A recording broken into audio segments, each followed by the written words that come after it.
안녕하십니까? 오늘 양해 말씀을 하나 드리겠습니다. 제가 입이 지금 오늘 너무 말라서 제가 계속 물을 마시면서 설교를 해야 될 것 같습니다. 양해해 주시기 바랍니다. 오랜만에 또 우리 같이 이 자리에 참석하신 분이 한 분 더 계십니다. 임재 목사님 누님이신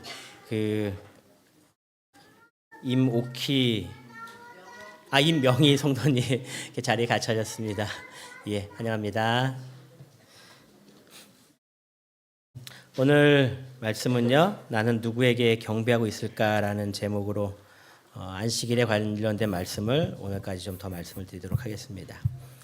우리가 십계명을 쭉 하면서 시작하면서 외우고 있는데요. 나중에 시도하실 분들은 이 전문을 다 외우시는 것도 참 좋습니다. 가장 긴 거는 넷째 계명밖에 없는데 많이들 들어보신 말씀들이기 때문에 아마 쉽게 외우실 수 있을 것 같으신데요. 우리 먼저 첫 번째 계명부터 한번 또 암송해 볼까요? 첫 번째 계명이 뭐죠? 너는 나 외에 다른 신을 내게 있게 말지니라. 둘째 계명은요? 너를 위하여 우상을 만들지 말고 절하지 말고 경배하지 말라. 그다음 세 번째는 여호와의 이름을 명령되이 일컫지 말라. 네 번째는 안식일을 기억하여 거룩히 지키라라는 말씀입니다. 우리 다 같이 출애굽기 20장 8절부터 11절까지에 있는 이 넷째 계명에 관련된 말씀을 같이 읽어보도록 하겠습니다. 출애굽기 20장 8절부터 11절까지에 있는 말씀인데요. 제가 짝수절을 읽고 우리 성도님들께서 홀수절을 읽어주시기 바랍니다. 제가 8절 읽겠습니다. 안식일을 기억하여 거룩하게 지키라. 일곱째 날은 내 하나님 여호와의 안식일인즉 너나 내 아들이나 내 딸이나 내 남종이나 내 여종이나 내 가축이나 내 문 안에 머무는 객이라도 아무 일도 하지 말라.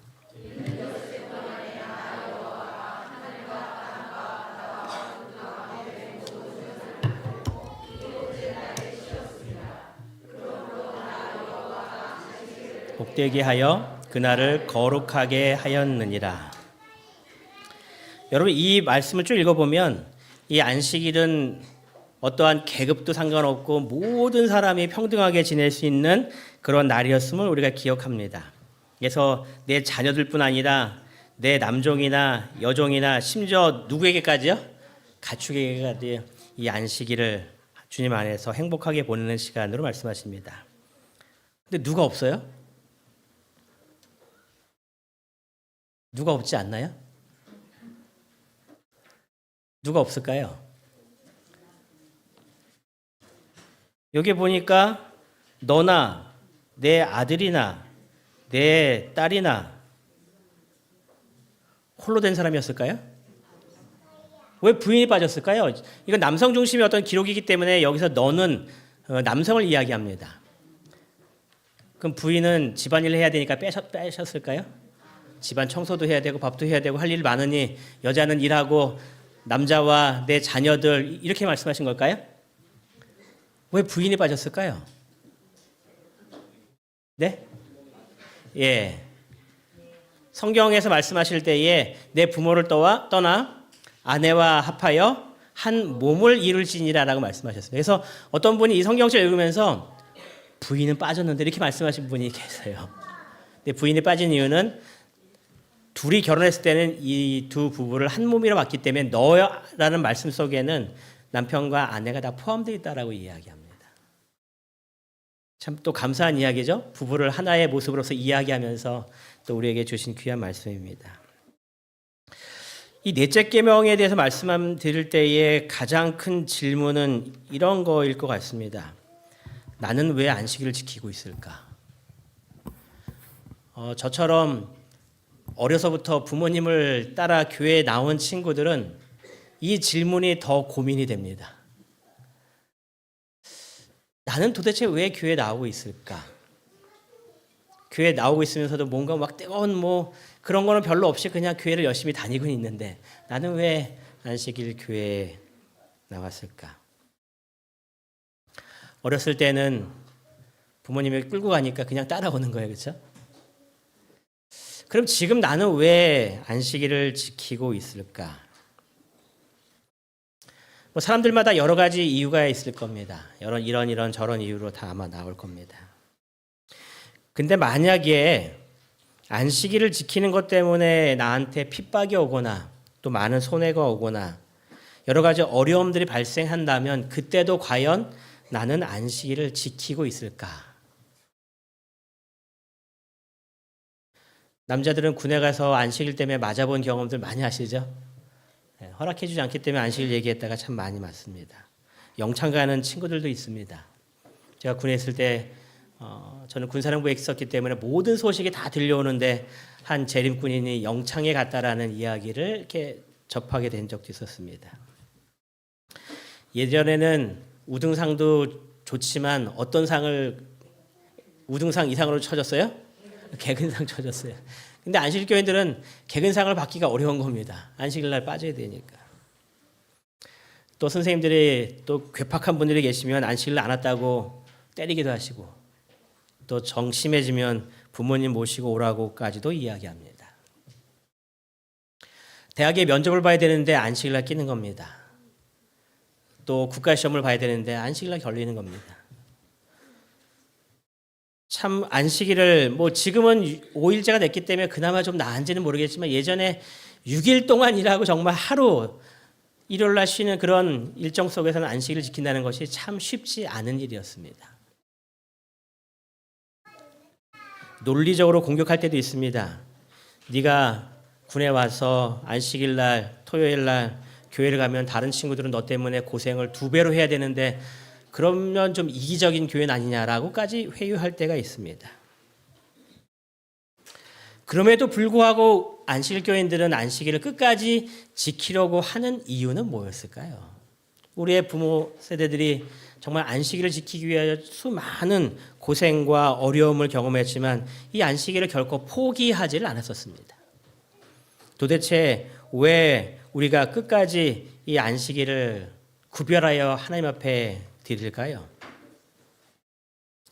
오늘 몇 가지 말씀들을 통하여서 나름대로의 어떠한 답을 찾으시고 정말 끝까지 우리의 믿음을 진실되이 지키시는 그런 믿음의 결심을 하는 시간 되기를 간절히 바랍니다.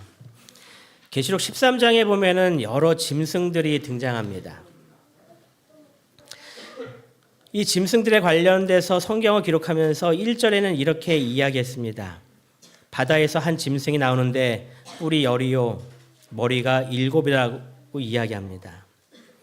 그리고 2절에서는 이 짐승에 대해서 묘사하기를 내가 본 짐승은 표범과 비슷하고 그 발은 곰의 발 같고 그 입은 사자의 입 같은데 표범도 아니고 곰도 아니고 사자도 아닌데 그 비슷하게 생겼다라고 얘기하면서 계시록 13장 1절과 2절이 기록되기 시작합니다.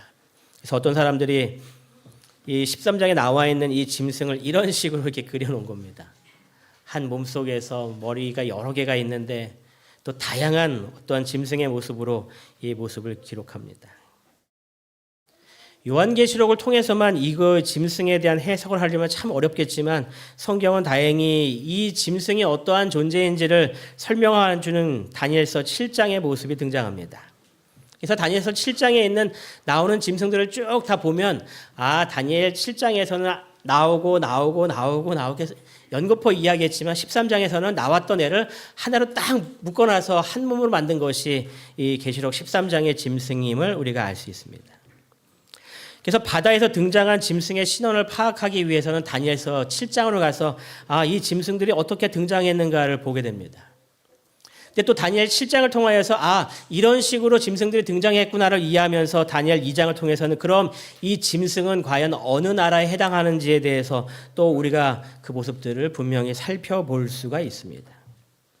그래서 이 계시록 13장의 모습은 정말 이 역사가 이렇게 흘러가서 지금 이러한 존재가 이 땅에 세력으로 활동하고 있음을 우리에게 분명히 보여주는 그러한 예언으로서 요한계시록 13장을 기록합니다. 그리고 요한계시록 13장에서는 이 짐승에 대해서 이야기하면서 이렇게 기록을 합니다. 용이 짐승에게 권세를 주므로 이 세상에 있는 사람들이 용에게 경배하며 짐승에게 경배하였다라고 이야기를 합니다. 여러분, 용은 뭐라고 해석을 오늘 공부를 통해서 배우셨습니까? 용은 뭐와 같다고 이야기했어요? 그렇죠. 용은 옛뱀이고 옛뱀은 마귀고 마귀는 사탄이라고 성경에서 이야기합니다. 그래서 용이 등장하거나 옛뱀이 등장하면 실제적인 용과 뱀으로 이해하지 않고 마귀 사탄의 존재로서 이해를 하게 됩니다. 즉 13장 4절에 용이 짐승에게 권세를 주었다는 이 말씀은 사탄이 이 짐승에게 권력을 주었음을 이야기합니다. 그런데 사람들이 용을 경배하고 짐승을 경배하고 있다라고 이야기하는데 이 말씀은 무슨 말이냐면 우리가 사탄을 숭배했다라는 그런 말이 아니라 우리가 짐승에게 경배할 때의 그 경배는 곧 누구에게 경배하는 것이다라고 표현하는 거냐면 사단에게 경배하는 것이다라고 표현을 합니다. 한 사람은 그 표현을 이렇게도 설명합니다. 짐승은 용의 계획을 수행하는 눈에 보이는 용의 대리자에 불과하기 때문에 짐승에게 경배하는 것은 사실상 용에게 경배하는 것이다. 이것이 똑같다라고 이야기합니다. 즉 세상 사람들이 이 땅에 존재하는 정말 희한한 이 짐승을 바라보면서 그 짐승의 말을 따라가고 그것을 경배할 때에 성경은 그것을 무엇으로 해석하냐면 용에게 경배하는 사단을 경배하는 그러한 모습으로 살고 있는 것을 우리들에게 설명을 하고 있습니다. 그래서 이 바다에서 나온 이 짐승이 어떠한 짐승인가를 우리가 명확하게 이야기해서는 다니엘서 7장과 비교할 때에 이 짐승이 이러한 역사를 통하여서 지금 존재하는데 그 짐승이 무엇인가라고 파악했을 때에 다니엘 7장에 등장하는 작은 뿔의 세력이 활동하고 있는 것이다라고 이야기를 합니다. 그럼 이 작은 뿔은 어떠한 활동을 하는가? 다니엘 7장 25절에 이렇게 말합니다. 그가 장차 지극히 높으신 이를 말로 대적하며 그가 또 때와 법을 고치고자 할 것이며 성도들은 그의 손에 붙임받아 한 때와 두 때와 반 때를 지내리라. 그래서 이런 작은 뿔이 이런 활동을 할 거예요. 물론 성경을 찾아보시면 더 많지만 우리가 중요한 어떤 구절로 표현할 때에 25절에 있는 이 내용을 우리가 이해합니다. 참 재밌는 거는 계시록 13장 5절에 이와 비슷한 표현이 등장합니다. 13장 5절에 보니까 또 짐승이 과장되고 크다는 이야기입니다. 굉장히 큰 이 짐승이 신성 모독을 말하는 입을 받고 이게 무엇과 똑같은 표현일까요? 다니엘 7장 25절에서는 지극히 높으신 이를 말로 대적했다. 그것이 13장 5절에서는 신성 모독을 말하는 입을 가졌다라고 표현하는 겁니다. 그리고 13장 5절에 말하기를 42달 동안 일할 권세를 받았다라고 이야기를 하는데 여러분 42달을 달수로 따지지 말고 연으로 따지면 어떻게 될까요? 예? 월로 따지지 말고 그걸 연으로 따지면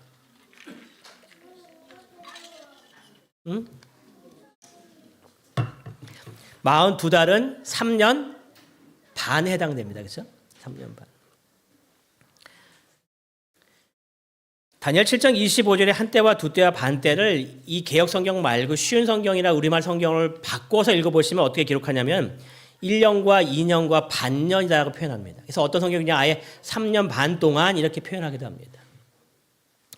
그래서 다니엘 7장 25절에 나왔던 이 작은 뿔의 모습은 계시록 13장 5절에 나타나서 작은 뿔이 했던 것과 동일한 활동을 하는 것을 봤을 때에 이 짐승은 서로 모았다고 봐야 돼요?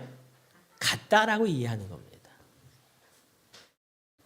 그래서 다니엘서 이 7장을 통하여서 이 13장에 등장하는 이 짐승이 어떠한 존재인지를 명확하게 이해시키면서 바로 이 작은 뿔이 13장에 등장하는 이 짐승에 해당된다라는 것을 우리들에게 이야기합니다. 그러면서 이렇게 말한 겁니다. 용이 짐승에게 권세를 주었으므로 용에게 경배하고 짐승에게 경배하는 일을 하고 있다라고 말합니다. 우리가 만약에 이 사람들의 말을 따라간다면 우리는 결국 누구를 경배하는 것과 동일한 것인가? 사탄과 마귀의 말을 따르는 것과 동일한 것이다라고 이야기를 합니다. 우리의 삶 속에서 누구의 말을 들어야 할 것인가로 이야기할 때에 우리가 짐승이 말하는 것들을 바라보면서 그 짐승을 따르고 그 짐승이 하라는 대로 순종하면 그것은 사탄이 우리에게 명령하는 것이고 우리는 그것을 따라가는 사탄에게 충성을 다하는 그러한 존재다라고 표현합니다. 또 다른 짐승이 올라옵니다. 이 짐승에 대해서 기록하기를 어린 양과 같은 짐승이다라고 표현합니다. 그런데 이 짐승을 가만히 기록하면서 성경에 뭐라고 이야기하냐면 용처럼 말을 하더라라고 이야기합니다. 그러니까 어린 양이면 성경에 등장할 때에 정말 순하고 마치 예수 그리스도와 같은 존재로서 이해할 수 있는데 성경은 말하기를 근데 걔가 말할 때에 용처럼 말하고 있다라고 이야기합니다. 누구의 말을 지금 얘가 전하고 있는 거예요? 사탄의 말을 하고 있는 겁니다. 그러면 우리가 옛말에 이런 말이 있죠. 양의 탈을 쓴 마치 양처럼 보이지만 이 본질의 모습은 뭐라고 이야기하는 거예요? 사탄 마귀다라고 이야기합니다. 그럼 이 사탄 마귀로 언급된 이 권력을 받아서 활동할 이 어린 양은 어떠한 일을 할 것인가에 대해서 이렇게 마지막 이 어린 양이 활동할 용처럼 말하는 어린 양이 활동한 이 모습을 이렇게 이야기합니다. 첫 번째는 처음 짐승에게 경배하는 일을 시킨다라고 이야기합니다. 계시록 13장에 첫 번째 나왔던 그 희한하게 생긴 이 짐승은 역사를 통해서 이제 이러한 존재가 되었지만 이 어린 양과 같은 이 땅에서 올라온 짐승은 앞으로 일어날 많은 사건들에 대해서 예언하고 있는 그러한 모습입니다. 그러면서 이 땅에서 올라온 짐승이 무엇을 할 건가를 기록하면서 처음 짐승에게 경배하도록 그가 시킨다라고 말합니다. 그리고 두 번째 하는 일에 대해서 기록하면서 짐승을 위하여 우상을 만들도록 하겠다라고 이야기합니다. 그래서 이 짐승의 우상을 만들어 온 다음에 세 번째 하는 일이 짐승의 우상에게 경배하지 아니하는 자는 다 죽일 것이다라고 이야기를 합니다. 그리고 네 번째로 짐승이 하는 일에 대해서 기록하면서 오른손에나 이마에 표를 받게 할 것이다. 그래서 그 표를 갖고 있지 않는 자는 뭐를 못한다라고 얘기해요? 매매를 하지 못하게 할 것이다 말합니다. 그래서 우리는 이 표를 뭐라고 이야기하냐면 짐승의 표다라고 이해를 합니다. 이 작은 뿔의 세력이 이제 활동하면서 많은 사람들이 이 작은 뿔을 믿고 따라갈 때에 또 다른 짐승이 등장하면서 더 강력한 힘을 가지고 전 세계에 있는 모든 사람들에게 처음 짐승을 경배하는 일을 강압적으로 시키는 그런 일을 할 거란 이야기입니다. 그리고 두 번째 만드는 것이 짐승의 우상을 만들어서 이 둘이 연합해서 큰 일을 도모할 수 있도록 하는 그 모든 일들을 이 어린 양과 같이 묘사된 땅에서 올라온 짐승이 할 것이다라고 말합니다.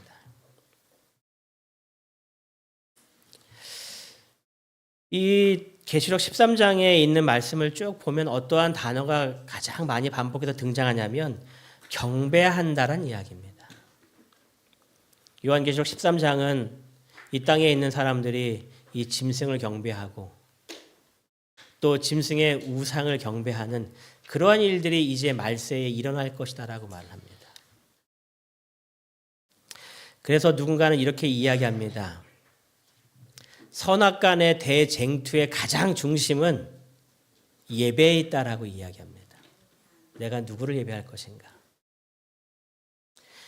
이 종말로 다가갈 때에 두 예배자가 등장한다라는 겁니다. 13장에 나오는 이 짐승을 예배하는 사람과 또 하나님께서 우리에게 말씀하신 하나님의 이 진리의 말씀에 따라서 안식일 날 예배를 드리는 이 두 부류의 존재로서 마지막 사람들이 남을 것이다라고 말합니다.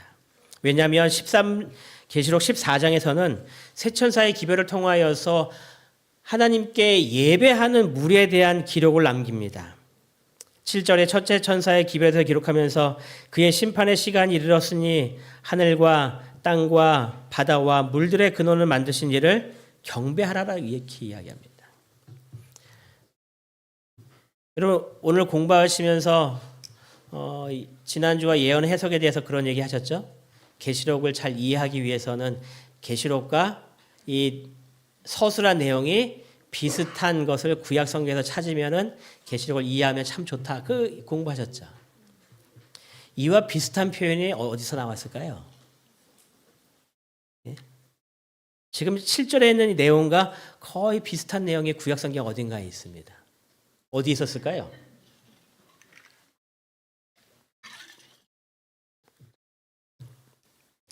그래서 아까 10계명을 외울 때에 넷째 계명은 풀로 다 외우시라고 말씀드린 겁니다. 출애굽기 20장 11절에 안식일에 대해서 이야기할 때에 중간에 이렇게 이야기합니다. 이는 여섯 동안 나 여호와가 하늘과 땅과 바다와 그 가운데 모든 것을 만들고 일곱째 날에 쉬었습니다라고 이야기합니다.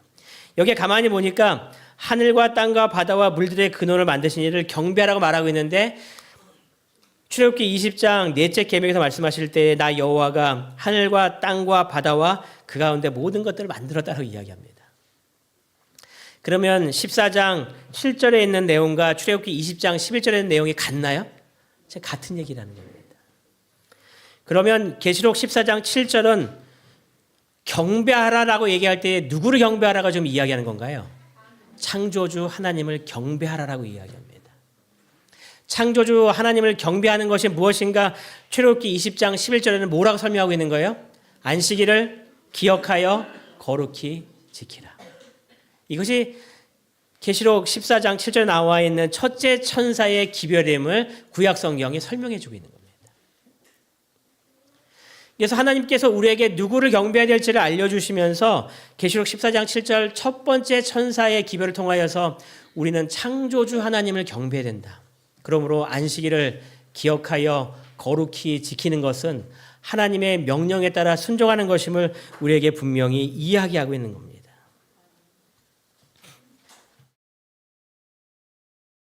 우리가 이렇게 하나님의 말씀을 따라 경배할 때에 계시록 14장 9절 세 번째 천사의 기별에서는 이렇게 이야기합니다.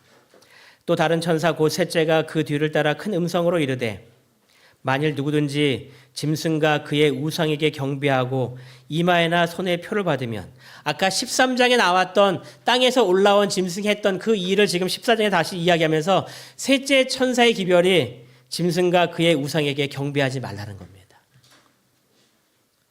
이마에나 손에 결코 짐승의 표를 받으면 안 된다라고 이야기합니다.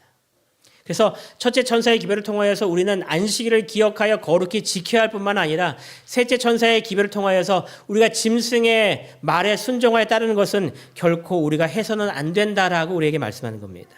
그래서 두 가지의 안식일이 이 땅에서 하나님의 백성인지 아니면 용의 백성인지를 구별하기 시작한다는 겁니다. 참된 안식일을 기억하여 거룩히 지키는 것. 출애굽기에 나와 있는 대로 또 창세기에 나와 있는 대로 하늘과 땅과 바다와 물들의 근원을 만드신 이를 경배하는 그러한 삶을 살 것인가 아니면 짐승이 우리에게 말하는 짐승과 그의 우상에게 경배하는 그의 명령에 순종할 것인가를 우리들에게 이야기합니다. 아마 어떤 분들은 이렇게 이해하실 수도 있어요. 이 세상에 얼마나 똑똑한 사람들이 많은데 그 사람들이 거짓 안식일을 숭배하고 있겠냐고. 그들도 나름대로의 다 맞는 그런 연구를 통해서 다 지키는 거라고.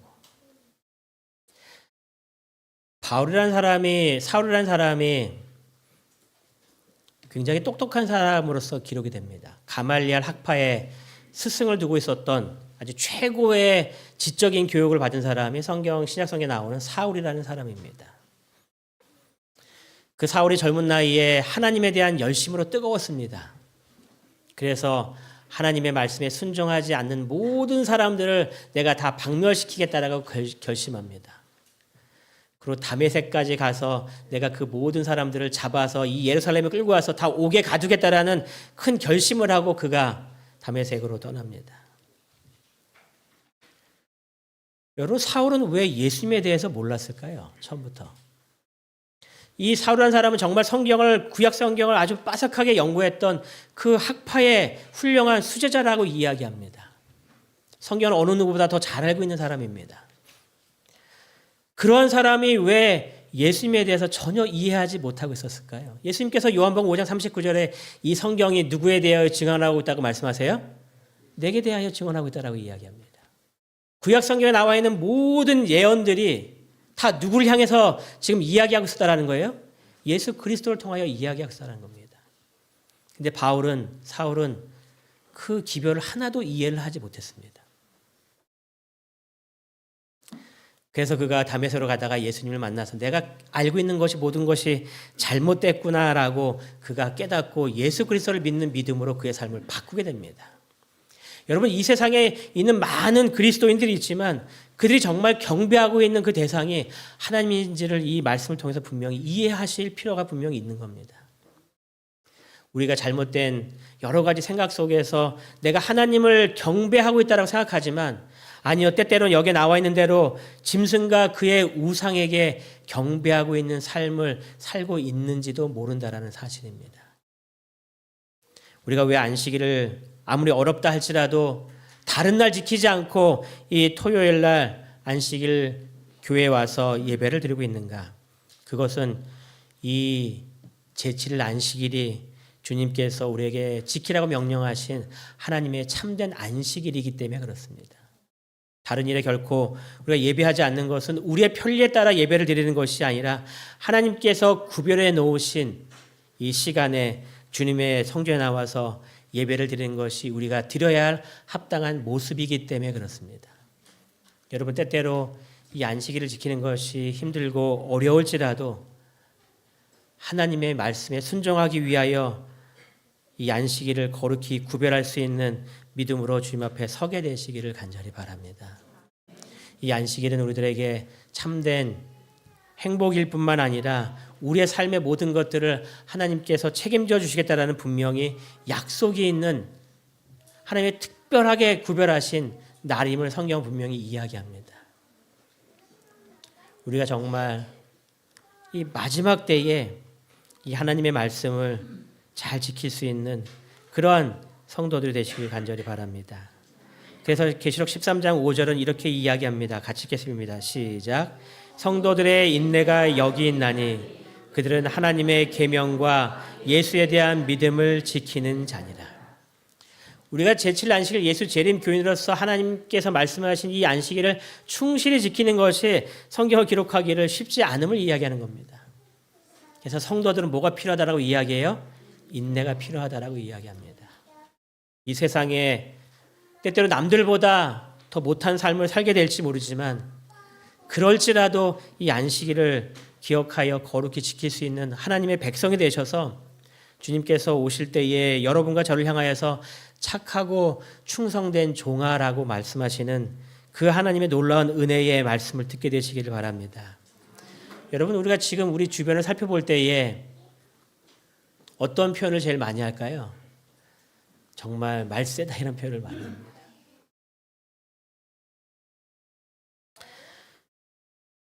요한계시록에 보면 네 천사가 땅 네 모퉁이에 서서 바람이 있는 것을 하지 못하도록 바람을 붙잡고 있다라고 말합니다. 그런데 이제 하나님의 백성의 이마에 인친 이후에 이 네 천사에게 외치기를 이제 그 바람을 놓아라라고 이야기하면 이 땅에 이제 수많은 일들이 일어날 것을 성경에 이야기합니다. 여러분, 우리 주변에 벌어지는 이 일들이 정말 이 천사들의 이 땅 내 모퉁이에서 이 바람을 놓고 이제 이 모든 것들을 마무리하고 주님께서 오실 날이 얼마 남지 않았음을 우리에게 분명히 이야기하고 있습니다. 오늘 제 안교반에서 이야기하는 가운데 그런 말씀을 하세요. 예전에는 꽃이 필 때에 차례차례 필 때가 되면 폈는데 요즘엔 걔네들이 한꺼번에 다 핀다고. 날씨가 참 이상하다고. 세상은 지금 주님께서 오실 날이 얼마 남지 않았다라고 우리에게 계속 외치고 있습니다.